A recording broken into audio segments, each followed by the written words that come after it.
bonjour à vous. Qui ne connaît pas le Space 12? Non? Personne? Non, mais si, Jurassic Park, enfin. Bon, c'est pas grave, allez, on y va, zoom sur le Space 12.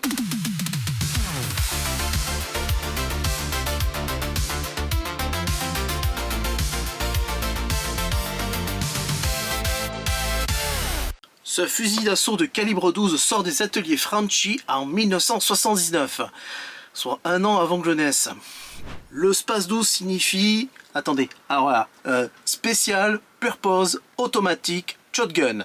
En français, fusil à pompe automatique spécial. Spécial, oui, et même précurseur, car en 1979, cette arme combine deux modes différents, le mode à pompe et le mode semi-automatique.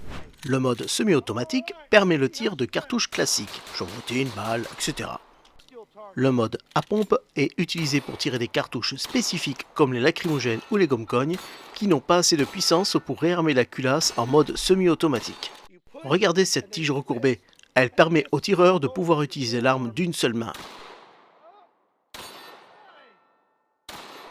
C'est une innovation à l'époque, deux armes en une seule. En réalité, le fusil souffre de problèmes techniques le rendant très peu fiable. Il est trop lourd, peu pratique, et l'usure prématurée de certaines pièces de sécurité le rendent très dangereux à l'usage.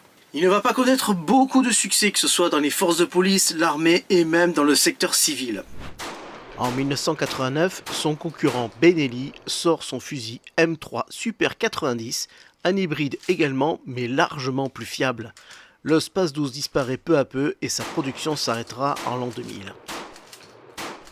Au final, c'est grâce à sa carrure totalement atypique qu'il va connaître un franc succès dans le monde du cinéma et des jeux vidéo.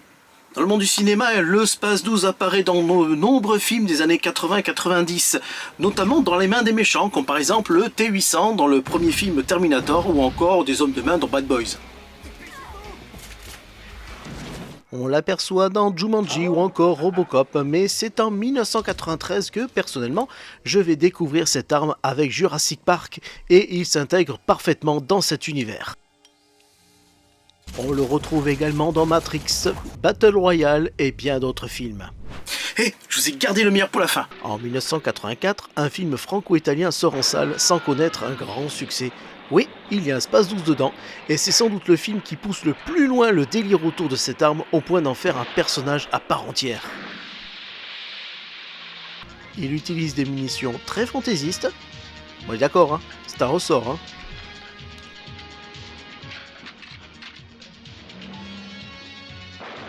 Un ressort qui explose.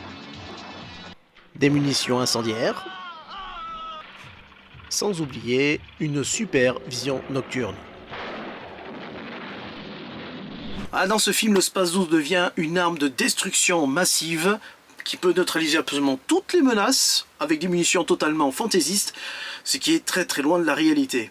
Mais c'est super fun à regarder. Passons maintenant aux jeux vidéo, et oui, c'est dans les jeux vidéo que le Space 12 va s'épanouir pleinement et devenir aussi iconique que dans les films. Depuis longtemps, il fait partie de l'arsenal des joueurs. Half-Life, Projet IGI, Call of Duty, Battlefield, Far Cry, Fortnite et bien d'autres. On le retrouve par contre soit en version à pompe, soit en version semi-automatique. Et je n'ai pas encore trouvé de jeu proposant sa version hybride. En règle générale, le Space 12 est proposé comme une arme avancée ou premium, une arme rare qui fait plus de dégâts que d'autres. D'ailleurs, pour l'anecdote, le Space 12 avait une particularité plutôt gênante d'ailleurs. Pour recharger le magasin tubulaire, il fallait appuyer sur un petit bouton pour déverrouiller la languette. Avec des gants épais, il était parfois difficile d'appuyer sur ce bouton et donc de recharger son arme. Dans les jeux ou dans les films, on s'affranchit de ce détail.